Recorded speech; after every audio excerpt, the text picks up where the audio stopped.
night away, hang out the whole next day. L'écriture. Une plume qui retrace l'histoire. Aujourd'hui, pourquoi pas parler d'un des moyens de communication, non seulement des plus ancestrales, mais aussi des plus utiles. J'ai nommé l'écriture. Vous n'êtes pas sans savoir que l'écriture est depuis des années un des moyens de communication les plus utilisés à l'échelle mondiale. Avant même ce que nous connaissons aujourd'hui comme Internet ou même plus précisément les réseaux sociaux, l'écriture nous vient d'un temps bien plus lointain que ça. Le temps des hiéroglyphes, ça vous dit quelque chose? Vous savez, ce genre de forme bizarre et assez approximative? Eh bien, ce sont les toutes premières écritures, et croyez-moi, elles ne datent pas d'hier.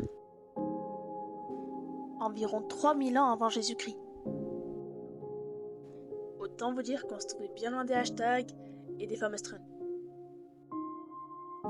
Mais aujourd'hui, nous allons nous intéresser plus précisément aux premiers écrits littéraires. Il faut savoir que le premier texte littéraire référencé actuellement est un texte appartenant au genre de la poésie lors des années 881-882 après Jésus-Christ. Il s'intitule La Cantilène de Sainte-Eulalie et nous n'avons pas grandes informations au sujet de ce texte. Cependant, nous savons qu'il relate l'histoire du martyr de cette époque et qu'à l'origine, le texte écrit sous forme de poème devait être chanté et non lu. En soi, on peut constater que c'est encore une fois de plus bien loin de ce que l'on connaît aujourd'hui. Pourtant, il y a quelques similitudes et je parle évidemment de notre très chère culture pop actuelle. Mais bon bref, là n'est pas le sujet. Revenons légèrement en arrière. Je disais donc que oui, les premiers textes littéraires devaient être à l'origine chantés, le plus souvent par des troubadours. D'ailleurs, les premiers grands textes littéraires sont apparus au IXe siècle après Jésus-Christ et ont pour but de parler du contexte à ce moment précis, qui n'était que guerre et religion. Et pourtant, tout juste 2 ans plus tard, au XIe siècle, un mouvement littéraire fait son apparition et redonne un peu d'espoir. Le fameux roman courtois qui aborde un thème très chevaleresque et qui a son côté romantique. Et attention chers messieurs, prenez note. En effet, les récits nous trament l'histoire de chevaliers se battant pour leur dame. Plutôt romantique. Mais il faut savoir que les chevaliers et leur histoire ne s'arrêtent pas là. Ils perpétuent aussi dans la littérature bourgeoise entre 1170 et 1250 après Jésus-Christ. Puis tout juste après, au Moyen-Âge, se développe un théâtre dit religieux qui ne s'adresse non plus à un public ciblé comme auparavant, mais à un public plus large. En soi, fini les armures bien grisées et place au rideau bien empourpré. Néanmoins, vers la fin de cette période historique, le théâtre doit user de force et ce qui en fait donc un théâtre de force qui a été grandement combattu et blâmé par les autorités religieuses. Tout juste 100 ans plus tard, le théâtre perd un petit peu de sa popularité pour laisser place à un écrit un peu plus traditionnel, tel que la fameuse poésie. Cependant, non pas comme notre tout premier texte littéraire, celle-ci n'a pas d'hiéroglyphes. Et oui, le temps a un peu évolué et désormais la poésie devient un genre littéraire très important.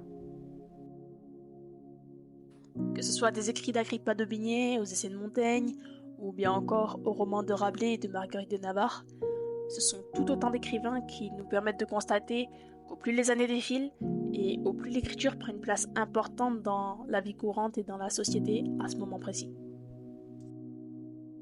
D'ailleurs, les mouvements littéraires ne cessent de croître et le classicisme fait son apparition au XVIIe siècle après Jésus-Christ. Il est alors en concurrence directe avec le baroque, apparu approximativement dans les mêmes années. Néanmoins, certains écrivains en profitent pour en faire leur force et allier les deux comme Corneille, tandis que d'autres, comme La Bruyère, anticipent les années à venir et usent d'un style d'écriture plus rythmé et plus moralisateur, qui annonce déjà le très connu XVIIIe siècle. Plus connu sous le célèbre nom du siècle des Lumières, ce dernier devient un phénomène européen comprenant essentiellement des valeurs philosophiques et à but très moralisateur.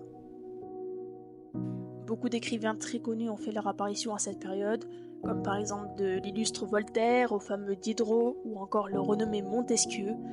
Le siècle des Lumières permet un bond en avant considérable et une exposition d'idées pleinement philosophiques à un public avisé. En continuant dans cette chronologie, arrive forcément le 19e siècle, qui est un siècle assez divers et varié, puisqu'en effet 3 courants littéraires ont émergé de cette période.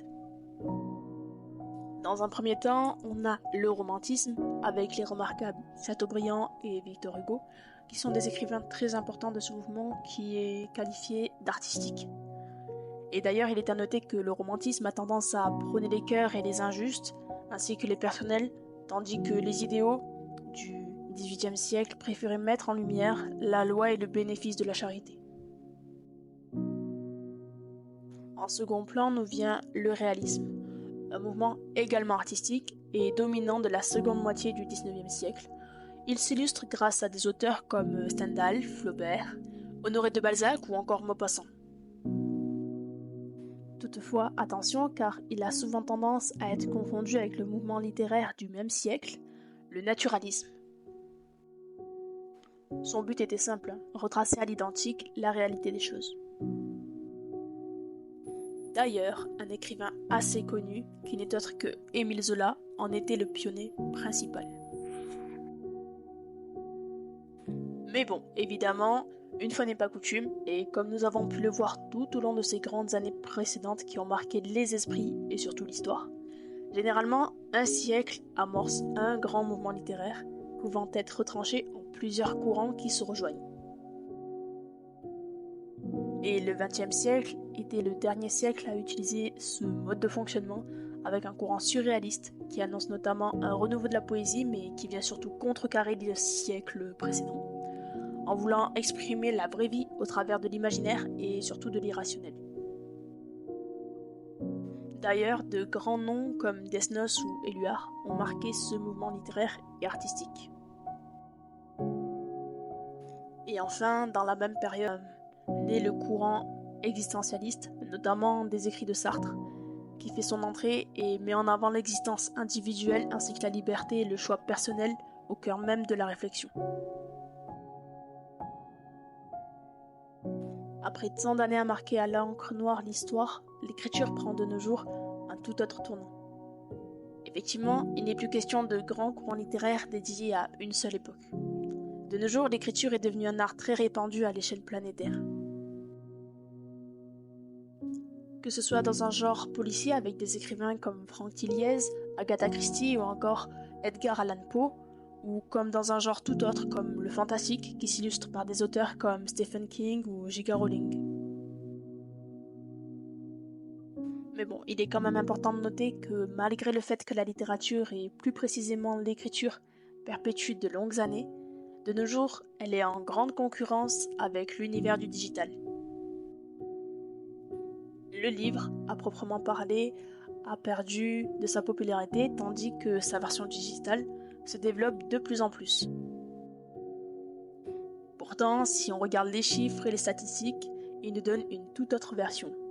En effet, le Centre national du livre nous dit que 86% des Français se disent être des lecteurs, alors que un jeune sur 5 affirme ne pas lire du tout.